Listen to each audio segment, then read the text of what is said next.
ಅಧಿಕಾರ ಹಾಗೂ ತಾಳ್ಮೆ ಶಾಶ್ವತವಲ್ಲ. ಡಿಕೆ ಸುರೇಶ್ ಹೇಳಿಕೆ ಇದೆಯಲ್ಲ, ಇದಕ್ಕೆ ಸುಧಾಕರ್ ಅವರು ಪ್ರತಿಕ್ರಿಯೆ ಕೊಟ್ಟಿದ್ದಾರೆ. ಡಿಕೆ ಸುರೇಶ್ ಯಾವ ಅರ್ಥದಲ್ಲಿ ಮಾತನಾಡಿದಾರೋ ಗೊತ್ತಿಲ್ಲ. ರಾಜ್ಯದಲ್ಲಿ ಸುಸ್ಥಿರವಾಗಿರುವ ಸರ್ಕಾರವಿದೆ.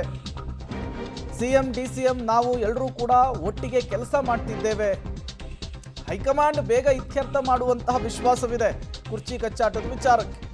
ಬೆಂಗಳೂರಿನಲ್ಲಿ ಸಚಿವ ಎಂಸಿ ಸುಧಾಕರ್ ಡಿಕೆ ಸುರೇಶ್ ಅವರ ಹೇಳಿಕೆಗೆ, ಅಧಿಕಾರ ಹಂಚಿಕೆಯ ಕದನಕ್ಕೆ ಪ್ರತಿಕ್ರಿಯೆ ಕೊಟ್ಟಿದ್ದು ಹೀಗೆ. ಅವರು ಡಿಕೆ ಸುರೇಶ್ ಅವರು 3 ಬಾರಿ ಸಂಸದರಾಗಿ ಕೆಲಸ ಮಾಡಿದ್ದಾರೆ ಮತ್ತು ಭಾಳ ಅನುಭವಿ ರಾಜಕಾರಣಿ. ನಾನು ಅವ್ರು ಏನು ಹೇಳಿದ್ದಾರೆ ಅಂತಕ್ಕಂಥದ್ದು ಮಾಹಿತಿ ನನಗೆ ಇಲ್ಲ, ನಾನು ನೋಡಿಲ್ಲ, ಇರೋವಂಥ ವಾಸ್ತವಾಂಶ. ಆದರೆ ಅವ್ರು ಯಾವ ಅರ್ಥದಲ್ಲಿ ಹೇಳಿದ್ದಾರೆ, ಏನು ಹೇಳಿದ್ದಾರೆ ಅಂತಕ್ಕಂಥದ್ದು ಮಾಹಿತಿ ಇಲ್ಲ.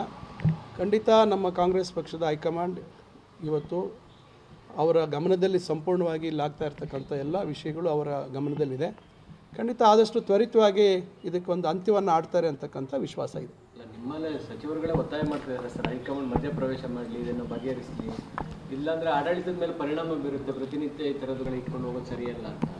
ಇಲ್ಲ, ನಾನು ಅದನ್ನು ಈಗ ಪಕ್ಷದ ಹೈಕಮಾಂಡ್ಗೆ ಎಲ್ಲ ಮಾಹಿತಿ ಇದೆ. ಖಂಡಿತ ಇದು ಎಲ್ಲೋ ಒಂದು ಕಡೆ ಸರ್ಕಾರ ಇವತ್ತು ಸುಸ್ಥಿರವಾಗಿರ್ತಕ್ಕಂಥ ಸರ್ಕಾರ, ಇವತ್ತು ಆಡಳಿತ ಇವತ್ತು ಭಾಳಷ್ಟು ಕಾರ್ಯಕ್ರಮಗಳನ್ನು ಅನುಷ್ಠಾನ ಮಾಡಿದ್ದೀವಿ. ಭಾಳಷ್ಟು ಸಮಸ್ಯೆಗಳಿಗೆ ಪರಿಹಾರವನ್ನು ಕಂಡುಕೊಂಡಿರ್ತಕ್ಕಂಥ ಕೆಲಸವನ್ನು ನಮ್ಮ ಮುಖ್ಯಮಂತ್ರಿಗಳು, ಉಪಮುಖ್ಯಮಂತ್ರಿಗಳು ಒಗ್ಗಟ್ಟಾಗಿ ಮಾಡಿದ್ದಾರೆ. ನಾವೆಲ್ಲರೂ ಒಟ್ಟಿಗೆ ಕೆಲಸ ಮಾಡ್ತಾಯಿದ್ದೀವಿ. ಅದರಿಂದ ಎಲ್ಲೋ ಒಂದು ಕಡೆ ಈ ರೀತಿ ಏನು ಸಮಸ್ಯೆಗಳು ಬಂದಂಥದ್ದನ್ನು ಬೇಗ ತ್ವರಿತವಾಗಿ ಹೈಕಮಾಂಡ್.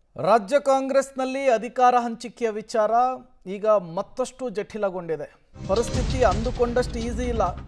ಹೈಕಮಾಂಡ್ ಹೇಗೆ ನಿಭಾಯಿಸುತ್ತೆ ಕಾದು ನೋಡಬೇಕಿದೆ.